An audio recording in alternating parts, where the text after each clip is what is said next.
Hello दोस्तों। आज का यह पांचवा पार्ट है। इससे पहले हम लोगों ने 4 पार्ट देखा था यूएनओ के स्थापना, उसके अंग और भी बहुत सारे संगठन, उसका मुख्यालय के बारे में। आज का पार्ट है G4, G6, G7, G8, G20 और G10 होगा या कब होगा इसके बारे में। ये समझते हैं G4 के बारे में। G4 जो कि 4 ग्रुपों से मिलकर बना हुआ है: इंडिया, जापान, जर्मनी, ब्राज़ील। आइए इसके बारे में समझते हैं। इसका स्थापना 2005 में हुआ था। इसका उद्देश्य यानी कि यूएन के सुरक्षा परिषद में सीट प्राप्त करना, यानी कि यूएन के सुरक्षा परिषद में सीट प्राप्त करना। तो क्या है कि यूएन के सुरक्षा परिषद में 5 देश हैं जिसके पास वीटो शक्ति प्राप्त है: यूएसए, ब्रिटेन, फ्रांस, रूस, चीन। यानी कि सुरक्षा परिषद, मैंने बताया था कि यूएनओ के 6 अंग है, जिसमें महासभा, न्यास, अंतर्राष्ट्रीय न्यायालय, सचिवालय, सामाजिक एवं आर्थिक परिषद और सुरक्षा परिषद। यानी कि यूएन के पुलिसमैन भी नाम दिया जाता है सुरक्षा परिषद को। तो उसी में वीटो शक्ति होता है, यानी कि 5 देश के पास वीटो शक्ति है, जो कि यूएसए, ब्रिटेन, फ्रांस, रूस और चीन के पास। और वर्तमान में जो कि प्राप्त करना चाहता है इंडिया, जापान, जर्मनी और ब्राज़ील। तो ये समझते हैं। और इसमें क्या है कि वीटो शक्ति में कि किसी भी विधेयक को पारित करने रोकने में अगर कोई देश अगर एक भी यानी कि निगेटिव यानी कि उसमें वोट दे देता है, यानी कि इसमें नेगलेक्ट कर देता है, तो वह विधेयक पारित नहीं हो पाएगा। तो ये है मतलब यूएसए यानी कि बहुत बड़ा शक्ति है। कोई भी विधेयक यूएन में बन रहा है, उस पर कोई भी बिल पारित होने में अगर पाँचों का पाँचों अगर सहयोग नहीं किया तो वह बिल खत्म हो जाएगा। तो उसी में भारत यानी कि 4 देश प्राप्त करना चाहता है: इंडिया, जापान, जर्मनी और ब्राज़ील। आइए इसके बारे में मैप से समझते हैं। G4 के बारे में मैप से समझते हैं। तो देखिए G4 में क्या है कि इसमें देखिए क्या है कि ये पूरे दुनिया का मैप है। पूरे दुनिया का मैप हो गया ये। इसमें क्या है कि ये भारत आपको नज़र आ रहा है, ये भारत बड़ा मैप में देखते हैं।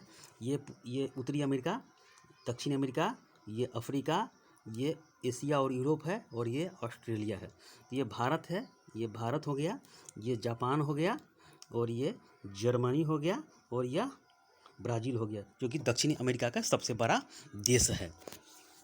तो इतना समझ गए। यानी कि मैप से याद कीजिए तो मैप से जल्दी याद हो जाता है और समझ में आ जाता है कि इसका कहाँ लोकेशन कौन सा है। तो एक बार ये समझते हैं। ये जर्मनी हो गया, जर्मनी यूरोप का देश है, और यह दक्षिणी अमेरिका का ब्राज़ील है, और यह इंडिया हो गया, इंडिया, और यह जापान जो कि प्रशांत महासागर में है। तो यह जापान हो गया। 4 देश में है। और वीटो शक्ति, आइए समझते हैं। वीटो शक्ति जो 5 देश के पास है, मैंने बताया था ना कि यूएसए, फ्रांस, ब्रिटेन, रूस और चाइना के पास है।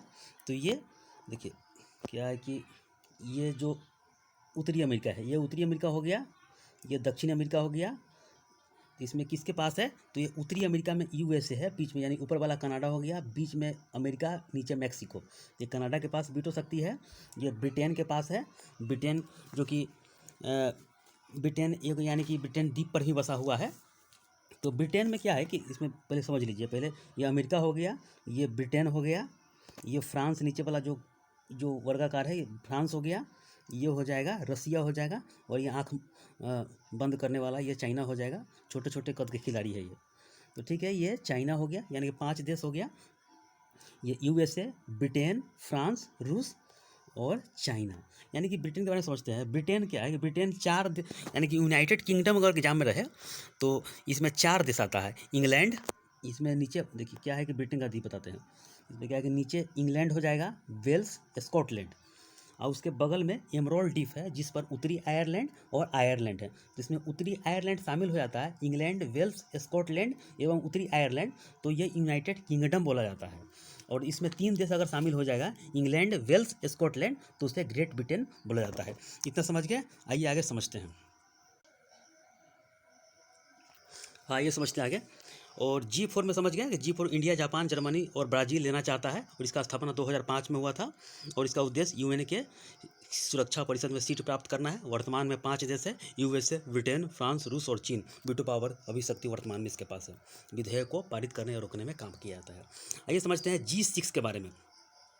जो कि G6 के बारे में समझते हैं कि G6 में यानी कि 6 देशों का समूह है जो कि बहुत ही विकसित अर्थव्यवस्था वाला देश है, यानी कि एक्सपोर्टर देश भी है और बहुत ज़्यादा इसमें यानी कि सैन्य शक्ति में भी आ गए हैं।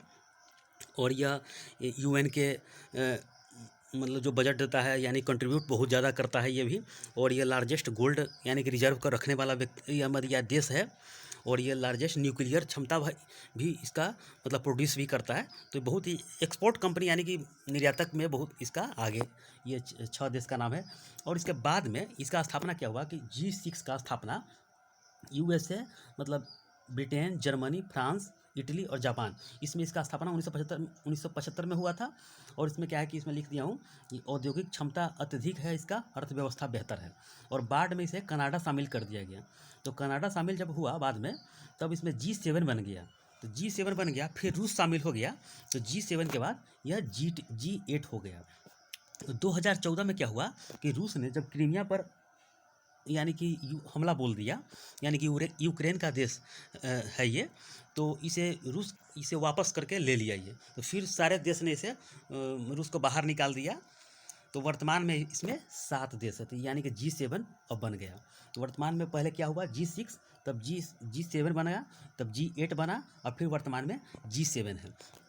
तो डोनाल्ड ट्रंप के अनुसार ये 2020 में जब इसका सम्मेलन हुआ था, तो डोनाल्ड ट्रंप ने बोला था कि G7 को इसमें 4 देश और शामिल करेंगे, क्योंकि यह ग्रुप बहुत पुराना हो गया है, इसमें शामिल कर देंगे तो G11 बन जाएगा। लेकिन सारे देश बहुत देश चाह रहा है कि यह रूस को नहीं आने देंगे, क्योंकि वह जासूसी भी करता है और ये साइबर हमला भी बहुत सारा साइबर अटैक भी करता है, इसीलिए रूस को नहीं आने दे रहा है।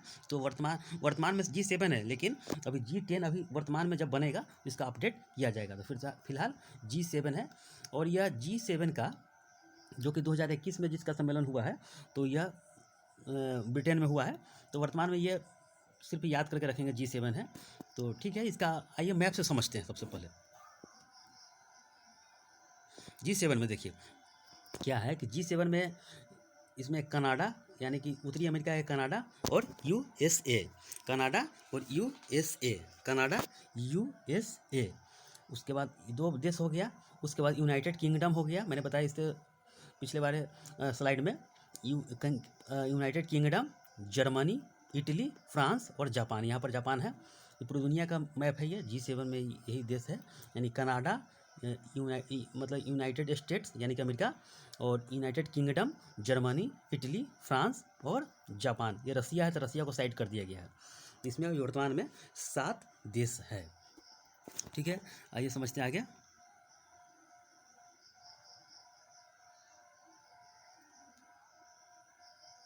G7 के बारे में समझ गए,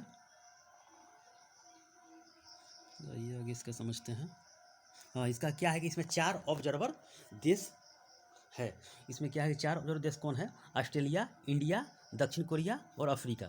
इसमें 4 देश ऑब्जर्वर है, बाद में इसे शामिल कर लिया जाएगा। फिलहाल अभी ऑब्जर्वर देश है तो ऑस्ट्रेलिया, इंडिया, दक्षिण कोरिया। अभी ये शक्तिशाली देश में भी शामिल नहीं है, फिर भी अपना इसमें ऑब्जर्वर बुलाया जाता है कि अपना आइए देखिए समझिए इसमें। तो इसी के बारे में सब कुछ मीटिंग में भाग लीजिए। तो इसमें भारत के प्रधानमंत्री या कोई मतलब जो भी हो श्रेष्ठ हो वो लोग जाते हैं इसमें।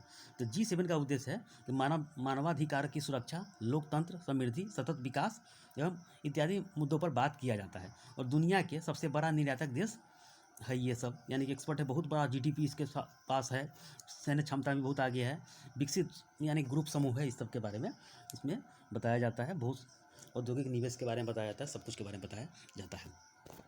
आइए समझते हैं अब G20 के बारे में। G20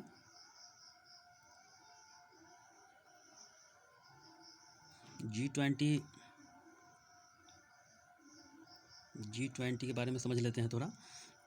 G20 कहाँ गया लिखा?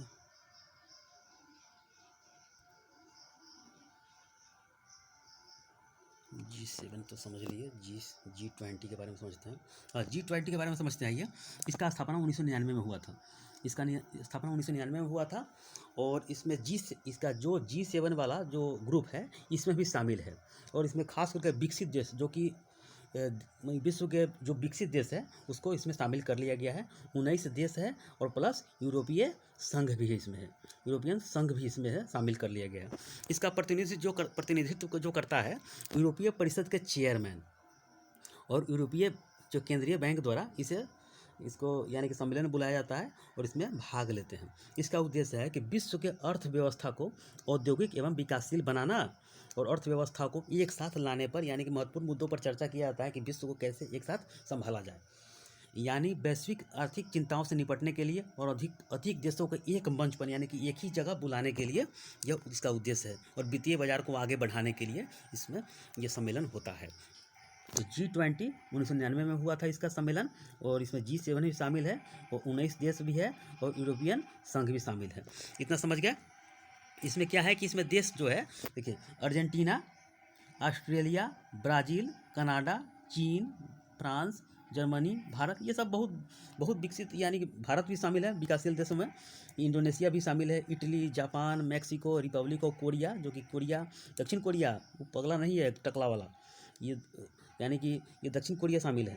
रूस भी है, सऊदी अरबिया जो कि या जहाँ से तेल निर्यात होता है, आयात भी होता है भारत के लिए, तो ये गल्फ कंट्री का सऊदी अरब, दक्षिण अफ्रीका सबसे यानी कि केप ऑफ गुड होप जो कि सबसे लास्ट यानी कि अफ्रीका का सबसे नीचे वाले पॉइंट पर है, तुर्की, ब्रिटेन, यूनाइटेड स्टेट और यूरोपियन यूनियन। तो आइए इसका मैप से देख लेते हैं क्या है मैप में, कि मैप से याद हो जाता है, मैप से समझने के लिए G20 वाले समझते हैं। ये पूरी दुनिया का मैप है, पूरे दुनिया का मैप हो गया ये। इसमें देखिए कनाडा, यूनाइटेड स्टेट और मैक्सिको, 3 तो उत्तरी अमेरिका के हो गए, यानी कि समझ लें कि ये सब बहुत ज़्यादा अर्थव्यवस्था GDP वाला देश है ये। तो कनाडा, यूनाइटेड स्टेट, मैक्सिको। इसमें आइए समझते हैं दक्षिण अमेरिका का है ब्राज़ील और अर्जेंटीना, और ये रसिया हो गया। इधर जापान, साउथ कोरिया यानी कि दक्षिण कोरिया हो गया, ये चाइना हो गया, भारत हो गया, इंडोनेशिया हो गया, ऑस्ट्रेलिया हो गया, सऊदी अरबिया हो गया, तुर्की हो गया, Germany, Italy, France, United kingdom, यानी कि सबसे विकसित अर्थव्यवस्था वाला देश ये सब इसमें G20 में शामिल है जो कि एक ही मंच पर आता है। ठीक है, तो आज की वीडियो में सिर्फ इतना ही है और जितना मैंने बताया है अगर आप लोग रिवीजन कर लेंगे तो ज़्यादा से ज़्यादा एग्जाम में पूछने का चांस है। तो ठीक है, आज के वीडियो में इतना ही, धन्यवाद।